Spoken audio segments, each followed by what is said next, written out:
Hi, I'm Arthur Gonzalez Martin, and this is my brother, Carl Francis Gonzalez Martin, the first and only. and this is Browriters. The podcast where we talk about writing. And this episode, we're going to be talking about characters. Yeah. Characters. Because what is a story without characters? An essay on essay on surroundings, various trying to describe a painting with words. Kinda, basically. So we're going to be talking primarily about different ways to get personality, maybe start up your own little like 5-man band or trio. Yeah. So the most important, there's two main characters you need to think about when writing stories, and that's the protagonist and antagonist, or hero and villain. Well, not necessarily. You don't technically need an antagonist to have a story. You can have a protagonist and have characters who act antagonizing other characters within these sort of like a slice of life thing. They don't necessarily need an antagonist. Yeah, or it could be just the environment, like trying to survive a storm, or yeah, the environment can be your antagonist at times. It's another character in the whole play of your story. So there's many ways me and Carl have found to design characters. I sometimes use the Jerry Briggs test and just modify a bit. I think of an idea and I try to make a character out of it.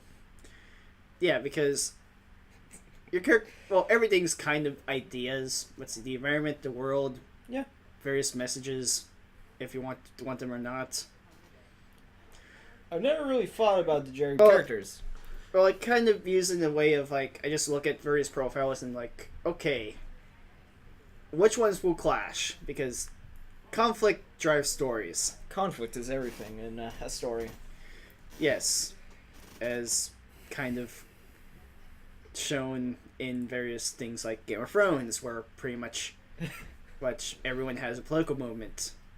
That's one of the better examples. One of the worst examples, I think, would be Star Trek Next Generation, the first 2 or so seasons, where like everyone was like, okay, write a story about conflict. Yeah, they went through like what 30 writers in the first 3 seasons. Oh my fucking god! I've heard about how bad it was. I'm not really into Star Trek. I just hear a lot of things. Yeah, though they did a good bit of like character pieces as well. Well, yeah. Usually you want some kind of conflict going on, or in our ways, get a goal for a character. If a character doesn't have a goal, then conflict can be a little contrived. Well, admittedly, a goal and maybe some personality flaws are ways to get various Mary Sues, because character with a goal but without personality is akin to just a secondary character or some sort of kind of token, and a character with personality but without flaws is just a Mary Sue. Yeah. I mean, in some ways it can make it work. It's just very, very hard to go like, oh, I'm so great at everything. I can literally like one punch people, and yeah, but at least his whole thing is he's bored of everything. Well, yeah, One Punch Man is a great example of not just some kind of a well-written kind of Mary Sue, but it's like an OP character done very well, because he can kill anything, he can win any fight, but that is boring. That is a conflict of his. He has to deal with a boring life. In the manga, he actually considers, will I even be human at this rate?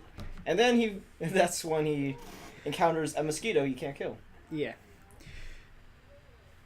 So, besides Barry's Bridge, there's also like other techniques. Like, what was that thing you showed me?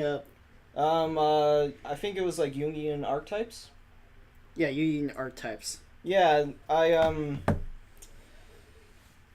for various channels and information, I was able to learn about Jungian archetypes, and and what Jungian wanted to do is he noticed like patterns in characters, and he gave those names and stuff.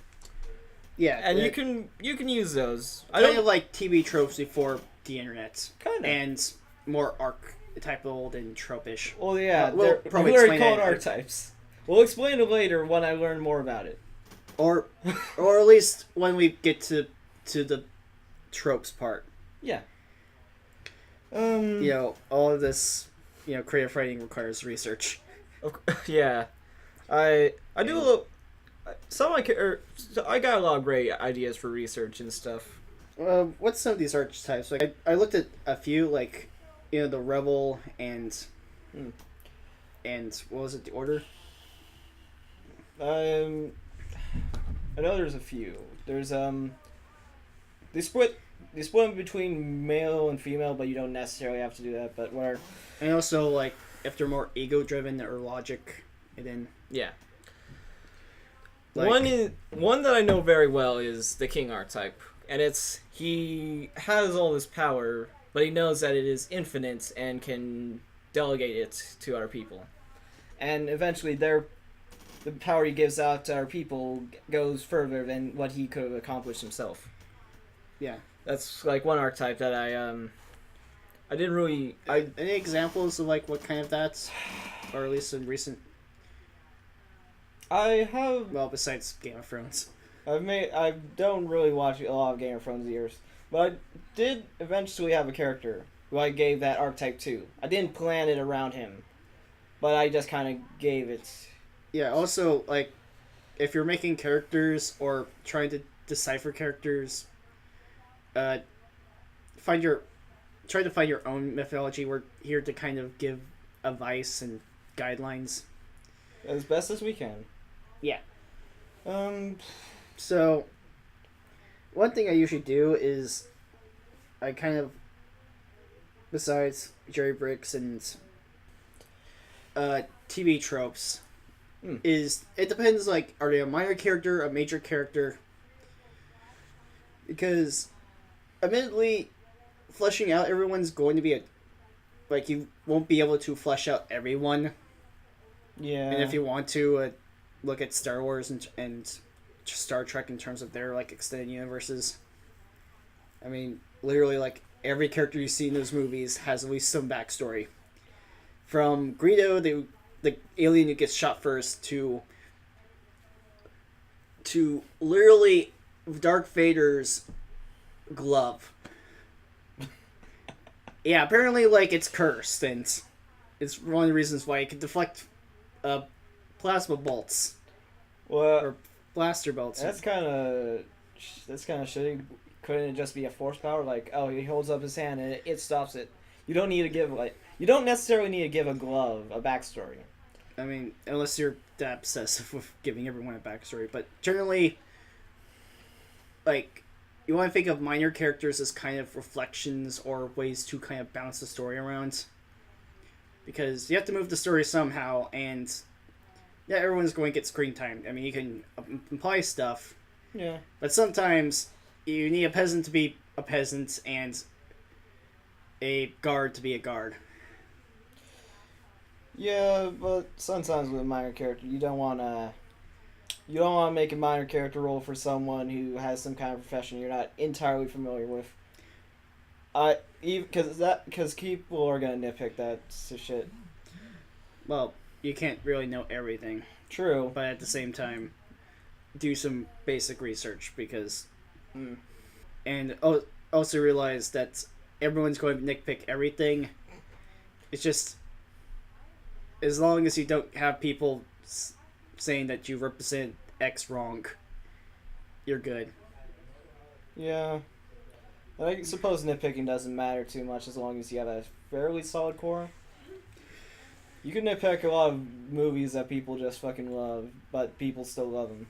Yeah. Well, one of the things I'll get ideas is archetypes. Like, again, king or the role, which may be good or bad. In fact, applying morality kind of is the end, and even then, like, I usually choose gray because, sometimes Rebel's a good guy and sometimes he's just a kind of front for anarchy. Like, what's a good example? I think Mate. It's on Netflix. I think it's called Magi, and there's this guy who's admittedly leading a peasant rebellion who's kind of been, duped, or not duped, that, the rulers were kind of dicks, but he kind of takes it a bit too far and like, we've overthrown the guy, but I still need more people dead. Yeah. I think like a good example from an anime probably a lot of people haven't seen is Rage of Bahamut. It has this character. Oh yeah, that. Yeah, there's this character, and he's there throughout, and you think he's a side character, but he's actually the guy who's been orchestrating the resurrection of Bahamut, who is going to destroy the world. And I don't know why he's doing all this, and at the end, I just think he just wanted to do it because it was fun. Because it was just something he wanted to do. That's like, to me, pure anarchy. Yeah, because the rebel type can also be the anarchist type. Because, rebel without cause is a thing. Yeah. I mean, not every rebellion is going to... It depends on how... Also depends on how far you want to take it. Like, if you want to, like, go to the traditional... Oh, we overthrew the bad guy, and let's not look over the... implications of the power vacuum.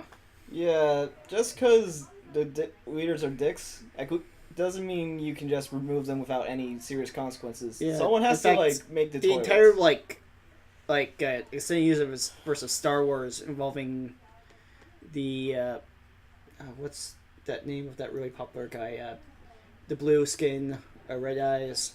I think I know he's like some general something. Yeah, and the only reason he was like doing so well is, besides his own technical brilliance, is because everyone was kind of fracturing after throwing over like okay, now what? And the rebels because because the rebel is definitely a decent archetype when you're trying to overthrow something or a story about rebellion and fighting tyranny. But they tend to kind of lose steam, if not flip, in terms of dynamics when after the, fire and brimstone clear. Yeah, it's... Everyone thinks their current leader is shit until they feel the alternative. And then suddenly... Okay, so we talked about archetypes, we talked about ideas. we need... Let's talk about, why don't we talk about characters we've actually made? Like how we made them and stuff. Let's see. I've done a lot of D&D characters. D&D's a pretty decent way to create characters or role-playing games, since a lot of it is trying to figure out how your character interacts with other characters in your setting. In fact, I would recommend D&D, Pathfinder, all of that, if you're trying to get better at writing, especially dialogue. Or at least character interactions, since you'll be kind of bouncing off against other people and get some sense of how would a 3-man band or a trio or 5-man band or whatever number of characters you want to introduce can bounce off in terms of philosophical. It can be very helpful, and you can also I think one of my most memorable characters I made was just called Timmy the Alchemist. What do you do? He was a half-drow male who was raised in human society. Alright. And he had this cheerful demeanor despite mostly focusing on explosions. But still dealing with the fact that, he's a drow. People kind of look down on the dirty cave drawing dark elves. Reminds me who of also are kind of horribly sexist and. What do you mean? The Drow aren't horribly sexist or lead by women. Well, having women that can command spider gods to eat men because worthless males is still kind of sexist. It is very sexist. That's a joke. Yeah, I also had a Drow. I called him Crack, and and he was practically a S&M. No, he was a pure sadomasochist, but he always kept a cheerful demeanor. That's what S&M. I know what SSM. He is a sadomasochist, yes, but because I always heard about Drow, and like, oh, they're all edgy guys. They're like, oh, I gotta get away from them. Okay, but yeah, he was he liked pain, and he thought that giving pain to others is how you show. well, happiness. that's He was very dumb. He was not the smartest guy. and was raised in a society that treated him like crap, and he decided to decided to believe pain was pleasure or something. He believed pain was happiness, and he wasn't like go out and stab anyone you see. He was like, You tried to literally do that in the campaign. what do you mean? No, I didn't. You went up and randomly punched and or stabbed people. No, I always punch people. It was only punching. That's how that's how like people back in his. That's how people went up and talked to him. They slapped him and then asked for what they wanted from him, and that's how he thought that was. Well, yeah, how it worked. It was a. Yeah, so you had a guy who was really tough, but demons, and was tortured horribly to believe that pain was happiness. Yeah, and I was playing a drow that was raised more in humans and people on the surface, and used comedy to try to hide the fact that he was bullied by essentially the people who look down at the drows, though mainly for the fact that drows are technically an evil race. Yeah, I think it's if you do something like that, go that direction instead of just being like, oh, I'm so angsty because my race fucking is filled with evil guys and everyone hates me and No, that's not good. Well, because everyone keeps doing that. Well, it's good to buck trends, or at least find a way not to just go with stuff like edgelord or. Stereotypes can be useful again because not everyone can be the main protagonist. Sure, but and you still need to have minor characters to reflect and bounce the party places. True. Party or adventure or whatever you want to call your band of main protagonists. I don't know. I don't usually like to go full on stereotypes. Well, you don't have to go full on stereotypes, but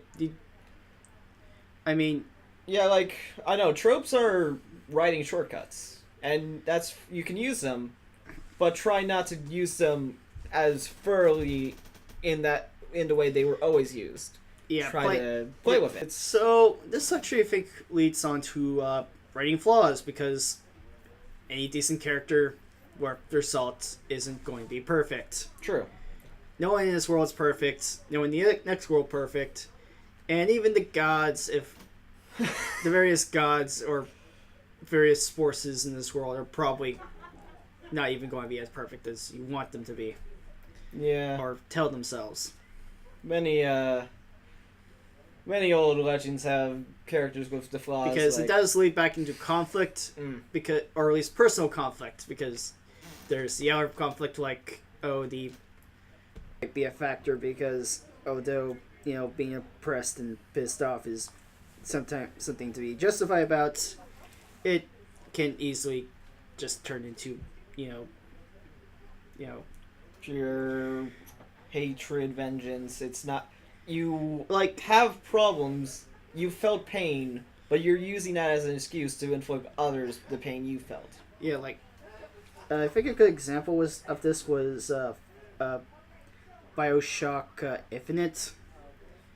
Yeah, well, where they had the whole like religious cult of America. They were bringing in essentially black people and uh, Irish people as slaves. You do help them overthrow Comstock and essentially the upper class, and then they turn around and try to kill you, as they years of oppression have made like we still need to vent. Because although enslavement and oppression is justified, it could easily fall into It can you well they pushed you into a horrible situation. You are crossing their same line by going out of your way to do harm to them when they have clearly already failed and are not doing anything else. like that could be considered a outer conflict. Like you're dealing with two sides, both are fighting each other, and that could be the outer conflict is choosing a side or trying to find a way around your political minefield or literal minefield. But inter conflicts is something like are they struggling with addiction?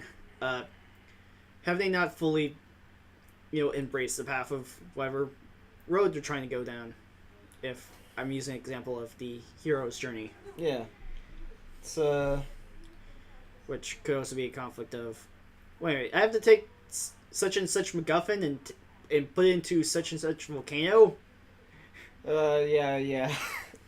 I always thought a good conflict is that they tried to be like an archetype, like the hero, but they failed to live up to that, and they're bitter about it. Also, failing or getting new flaws can also just be developments. Yeah.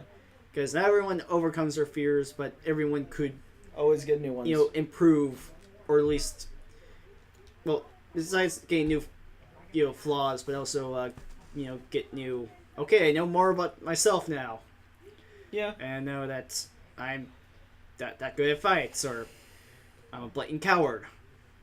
An honest one. True. Another interesting thing you could do with flaw is you could have a person with two flaws, but one flaw overwrites the other. You could have someone who's cowardly but also greedy, but the greed overwrites the cowardice, and they go after it anyways. Yeah, a number of sidekicks. Like, if you take into kind of like Disney films, there's at least a couple of decent but cowardly, greedy. Like Aladdin and the monkey is kind of. I'm not sure if the monkey's that cowardly. He kind of was, and he did kind of touch the stone that collapsed the giant tentacle of. That's more of like greed in a pure. That's greed in a pure effect. It's like more like imagine Daffy, and there's the Tasmanian devil, and he accidentally dropped a $100 bill in his cage, and so instead of like giving up, he just goes in there, beats up the Tasmanian devil, and gets his money back.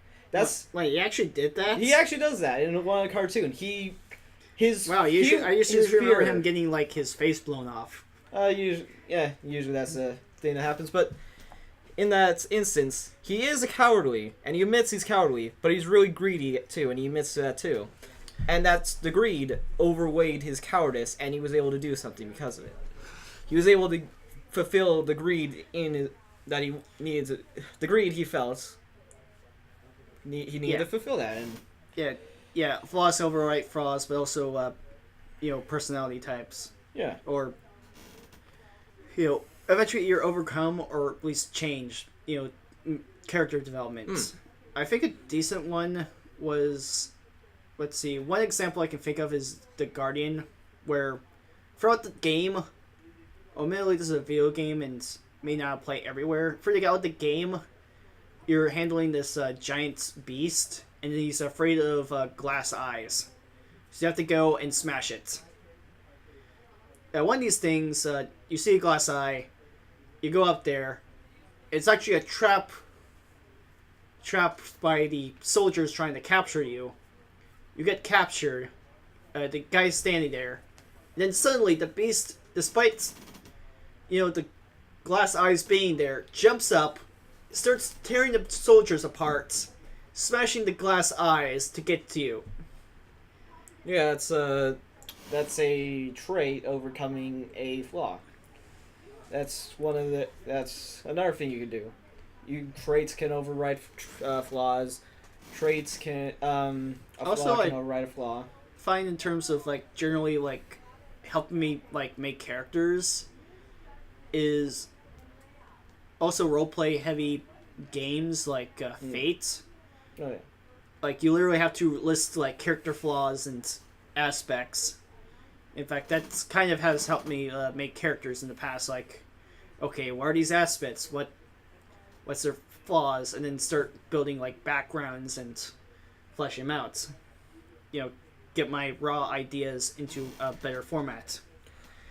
I do something kind of similar. I'm really into tanks, and so I think I want to humanize these tanks. So I decide I'm gonna make some tankers. I don't know, and so I look at what they did. I research them, go into it, and get some traits out of that. I guess it's similar to how you do it, think about, but it's more going in depth of this kind of person you want to build. It's drawing from reality, sorta. So I have a tank that's Stuart's, the Stuart tank, and got replaced really hard by the Chaffee. Not even used for a lot of combat. Sometimes the gun was even removed. So I thought, okay, they probably feel really bad that they got replaced that hard, and so have an inferiority complex. They feel that they can't do things anymore. That's because this other tank can do what they do, but better. Completely. Well, that's one interesting way is being a human version of something. Especially since there's literally an archetype called Force of Nature.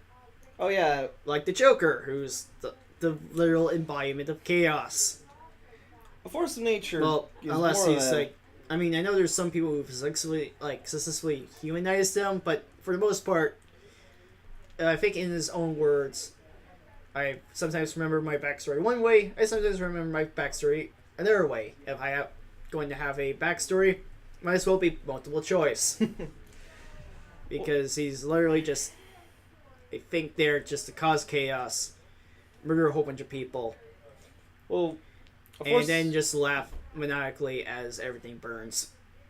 Well, Force of Nature is more of an antagonist kind of role. It could be a force of evil or a force of good. Paragons, I always kind of find. Paragons definitely. Because if Joker's pure madness and chaos and evil, then Superman is pure golden boy, order. Yeah. God amongst men. You can do that.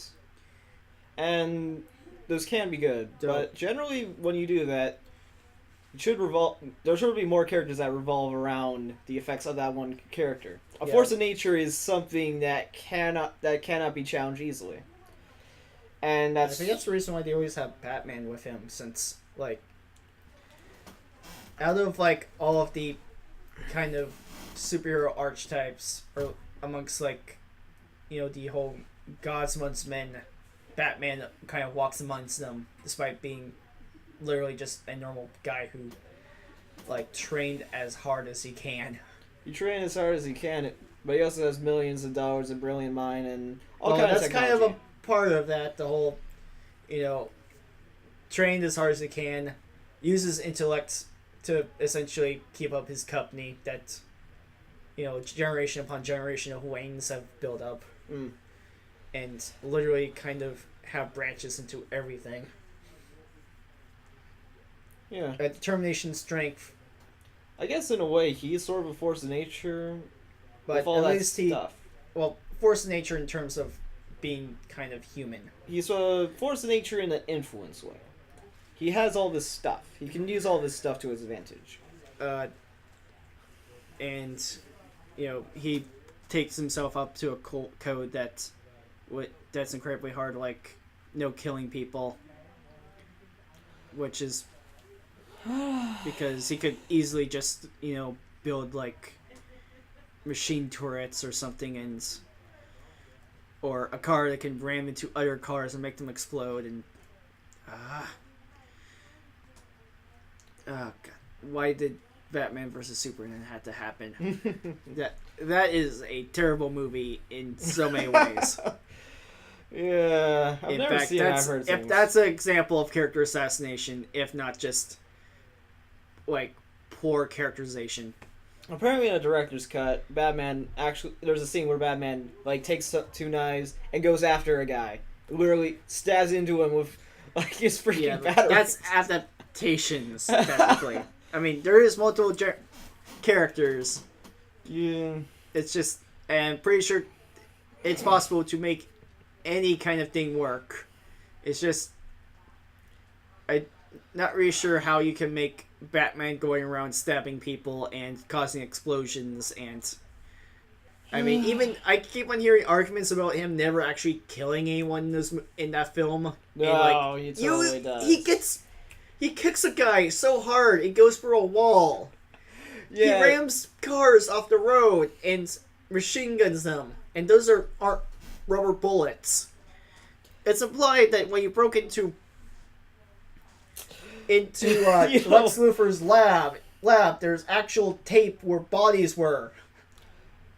He actually uses a gun to shoot what those flamethrowers are usually filled with, like what, napalm or something? Usually. Yeah, he shoots a napalm tank and explodes a guy. And throws these 3 people down a 3-story building. Let's reel this back for a moment, because that one is a discussion on fucking the ethics of Batman in Batman v Superman. Yeah. We're here to talk about characters. We're not here to talk about one character. Yeah. Okay, so we covered flaws, main concepts, archetypes, ideas. Anything else we should talk about? I think morality plays a good part in how your character works. Yeah. Like what we were talking about with Batman. Like, Batman v Superman, Batman versus any other Batman you can basically name. Well, morality is kind of a tricky thing. Like, if you're going for the whole, like, good versus evil, black and white, you don't really need to think about that too hard. Just, this guy kicks puppies. Your guy doesn't. That's so boring. Moralization over. Like, you can do it like that, and it's unless you go as far as fucking possible, I don't think that's as entertaining. Yeah, like your guy is like a saint and always donates blood and like helps kittens out of trees, while your guy is literally like a mixture of Hitler, Mussolini, Stalin, Mao Zedong. I just isolate all the Chinese listeners. Chairman Mao, Kim Jong-il, and any other like bastard of history, combine them into one person and then crank it up to 11. That's usually how black and white works. I think that could be entertaining. Moral compromise. It's just, especially if you can go that far. If you can somehow take that far and make it really interesting to watch. Especially if you're trying to put a comedic spin to it, I see most black and white things working. Yeah. Though, admittedly, you can also do it in the whole preachy way, and I've kind of grown to hate the whole, like, I'm going to bash you with a message until you get it. Yeah, like, nature is the most amazing thing. We gotta protect the animals. It's not like there's it's a good message, but any good message bashed, or any message bashed over your head enough is going to go, like, okay, I'm facing this out. Yeah. Okay, I know recycling is good. Just please put away the 100% recycled aluminum bats. Yeah, but When you gotta, when you want to be more morally gray, you gotta acknowledge that there are that's your sides to things. and that your protagonist and antagonist both believe themselves to be good people, even though it is possible to have both of them just be variations of evil bastard. Yeah, it's Or just childish. Like, Death Note is one that comes to mind in terms of gray morality, where you're following a guy who wants to make the world a better place by essentially killing as many people as possible with a magic notebook. of Death. Admittedly, it kind of sounds, weird. Besides being from Japan, it also kind of is a. I've heard weirder from Japan, but Yeah, but still, he's going out. He's trying to kill criminals to make the world a better place, but he's still killing criminals, and he's kind of doing it in a selfish manner. Like, I want to become akin to God. And L, who's reasonably stopping a guy who's killing like hundreds of people a day, is noble goal. He also tends to do it in the most kind of morally questionable ways too, like hiring thieves. He actually has like some people kidnapped. I think that's a lot lighter than what Light does. Since it's Well, he's also kind of admits that he's childish. Like, both of them are kind of have childish ideals of morality, and both are kind of treating this more of a game than the whole seriousness of people are dying on a daily basis. Elle wants the glory, and Kira just wants to be God. Both are pretty terrible stances for essentially a death game. They are they have noble goals, but they're doing it for the wrong reasons. And that's where all their problems come up. And you can have something like that. It's pretty good. I've never seen that film. It's pretty good. Also to cover maybe the general ranges of media, StarCraft kind of falls into this category. Like, you play as a guy who's got screwed over by the government. You join a rebellion trying to fight off essentially, bug aliens. And the guy kind of just like, okay, yeah, I just did all this so I can become the new... Well, it'll overthrow the space government and replace it with my own. Y'all have bounties your head, and I'm looking forward to having all of you die horribly. As, like, the main protagonist's girlfriend gets absorbed into the collective of this giant hive mind, and the quote-unquote good aliens are kind of dickish. Yeah, you can have something like that where you're. I mean, that also could also, if you want to take morality in a different way, you can also have it as self-reflection or how you view yourself. Because no one views himself as wakes up and says, "I'm going to go and kick like 12 puppies today." Yeah, there has to be reason. It then set a small village on fire because lols. Well, those people do actually exist sometimes, but usually you want to give a reason for that. Like, you can have someone as morally black as that, but you have to have reasons for why they fell into that kind of behavior, which can spark some morally greatness. Because admittedly, people do exist like that. It's just usually very small, and also it's kind of too easy to write the whole, puppy kicker. Yeah. In fact, I haven't seen anyone successfully do a serious guy who likes, or at least in terms of media, guy who likes to kick puppies, or at least do it in a actual serious way. I remember one character from the One Punch Man manga and comic. He did someone actually do the successful "I'm going to kick a puppy"? No. Seriously? No. He said, "I am the villain." That's what he said. And he absolutely believed it. But he isn't... I don't think he's actually villain. He doesn't act as villainous as you would imagine.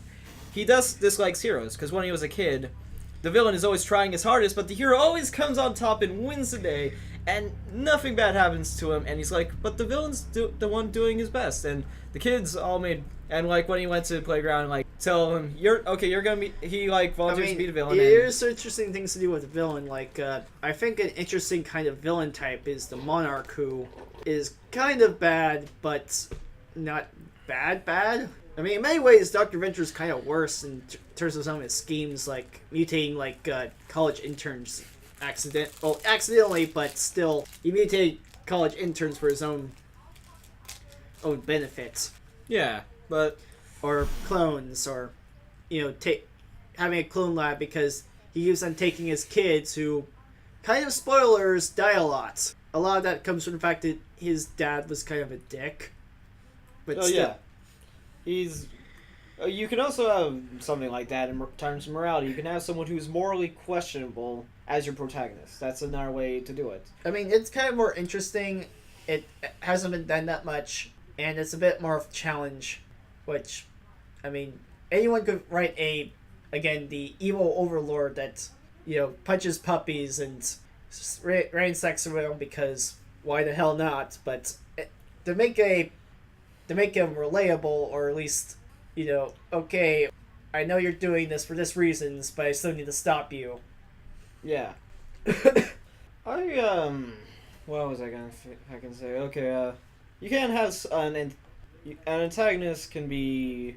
Here's how I actually think of what an antagonist is. An antagonist is either a wall or a tank. If he's a wall, then he is not actively going after the heroes. It is a wall they need to overcome. It is something that they have to get through to get to their intended goal or whatever. But a tank antagonist is someone who goes actively out against your heroes. That's kind of how I got these two ideas. A tank is something the heroes have to overcome, but it's also something that's going after them. While a wall is something that is there that they need to get through to get their goal. So like a force of nature character, or the antagonist being the environment itself.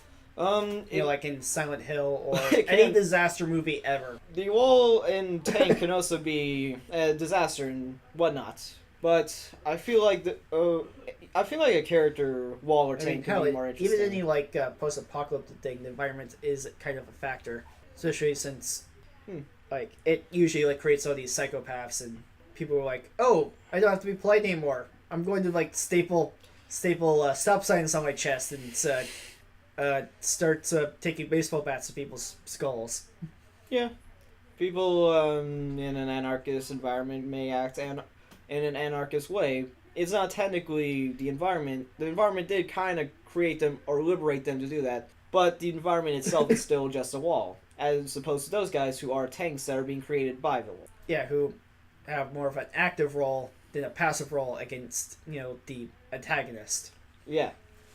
A wall can be morally gray. It's like this... Because wall. Yeah, exactly. It doesn't care who it's either Mother Nature, who's kind of a unbiased but cruel. Mother Nature is apathetic to people. Yeah. Even though people tried to save its life, remember, although you're trying to save nature, nature doesn't care about you. Nature will eat you and spit you out and say, oh, well, it does not. It really doesn't care.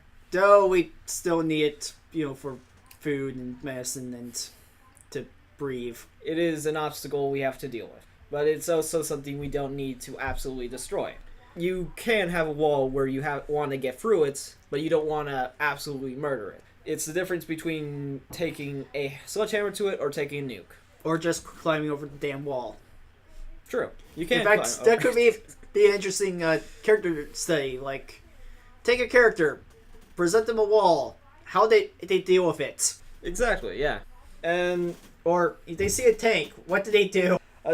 Yeah. And little Sherman is approaching your character. And it's approaching you, and sometimes you don't know if the tank wants to hurt you. You know it's after you, but you don't know what it's doing. And it could be morally gray in that sense, it's still, a tank coming towards you is still something pretty damn scary. Yeah. You can have good characters who are being chased by other good characters, or good characters who are being stopped by good characters. You know, It's like the all wall kind could of be things. like bureaucracy, or Yeah, bureaucracy is a narrow kind of wall. It's a wall that is getting in your way. in some ways it's there to keep people from doing dumb stuff, but it also is slow encumbered. There was once a need for the wall, but sometimes the wall may go too far. The wall can be too problematic. It can cause too many problems. It's getting in the way of everyday things. Oh, and the antagonist does not always, or the wall or the tank doesn't always have to be either good. Yeah. I mean, the evil guys. It could be the good. I mean, It could be the I good think guys a who are decent getting in the way. example I've seen recently is "Thank You for Smoking," which like the antagonist is a U.S. senator trying to cause stricter smoking laws. Oh yeah, I remember hearing about that movie. That is Admittedly, a perfect example. Admittedly, the entire thing is an allegory for free speech. Yeah. But it was an interesting one since like you have the cigarettes representative versus essentially A state employee. well A Se- senator.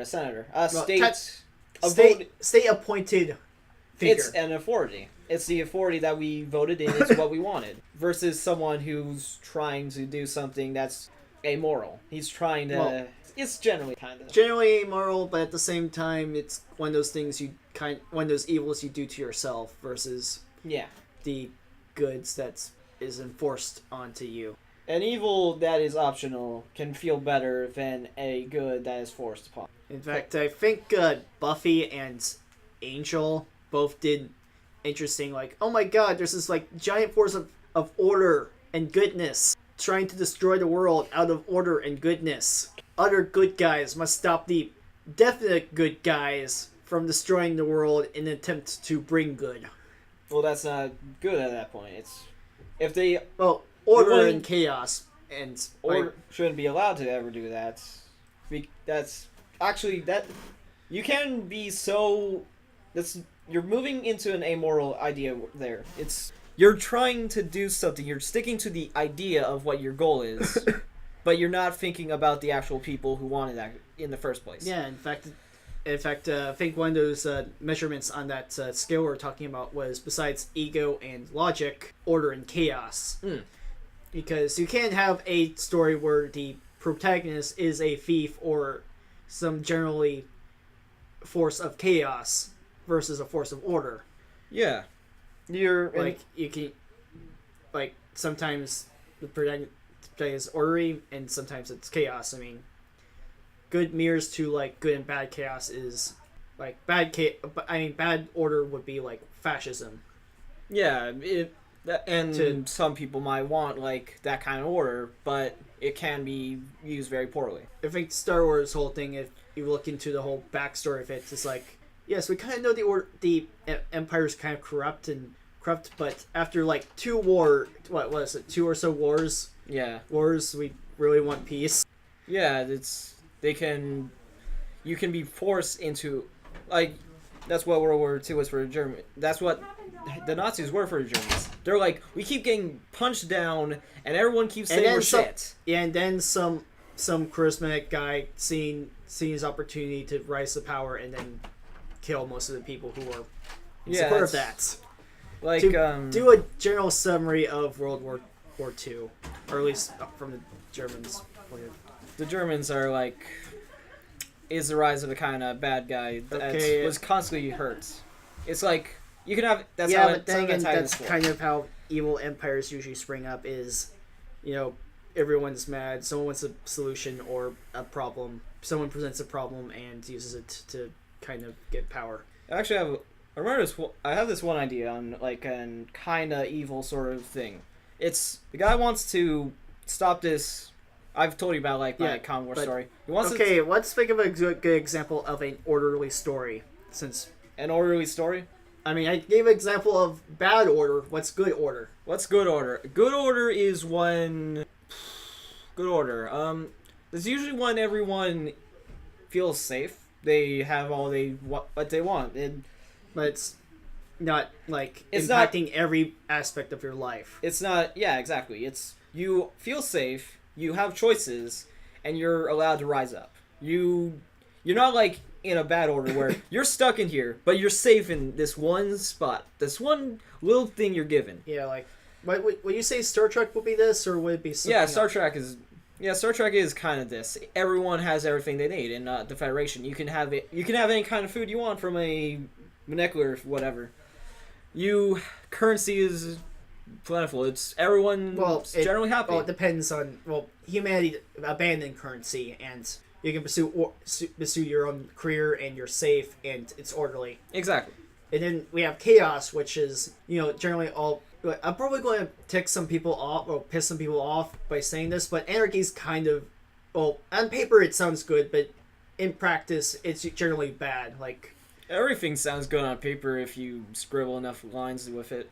well, exactly. But anarchy is kind of meek. The weak versus the strong. You can do definitely everything. It's just usually someone bigger is probably going to come and exercise the right to do anything on you.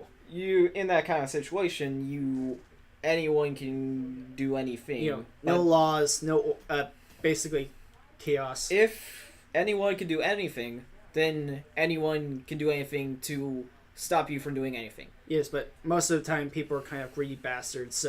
So like what's people like most like kind of apocalypses kind of fall on this bad chaos. I think people are generally inherently good, but they have needs, and to fulfill those needs, they will go down bad paths. And also depends on your point of view. Like that's his view of humanity. My view of humanity is everyone's kind of inherently selfish, and unless there is kind of certain influences, you're basically as soon as people stop looking, or there's no possible consequence from this action, you have looting, you have murder, it's in fact charity is kind of in some ways selfish because like damn it, what was that philosopher? But which philosopher? I just know that wanting to help is kind of in some aspect selfish. I know because it's more like, I feel good today because I gave a homeless person $1. Well, isn't that more of a mental reward for yourself? You're rewarding yourself for doing something good. Anyway, so yeah, apocalypses generally I think of is bad chaos, and not really sure what kind of systems would you consider good chaos, but I would consider like early, maybe like Old Republic, Star Wars as like frontier stuff. Like I mean, there is some minimum of you have people Overwatch, but generally people understand like, oh hey, we need to band together to actually do something. Oh, I know good like sort of chaos. Like Borderlands, and I mean there's still dicks, but at least you have some I think some people actually trying to live out however they feel like. I think good kind of chaos is Fallout 4's Minutemen. They're a bunch of little settlements, and they do their own thing. But when they need to, they'll come together in a sort of central army for everyone, and they'll help each other out. That's kind of what I imagine as good chaos. Because they're not like one centralized state. They're many little states. Oh, you mean like city states and... Yeah, they're city-state kind of things. They all know that if none of them help each other out, then they're all gonna die eventually. Yeah. That's a social contract kind of thing. Even though chaos doesn't want that. Well, there's no centralized like government, or I mean, it's not exactly like libertarianism, which also has its own flaw. Keep from politics until a different. I'm not touching politics that much. You're the one bringing it up all the time. I think you brought up some stuff with that. I have brought up some stuff, yes, but you're bringing up more than.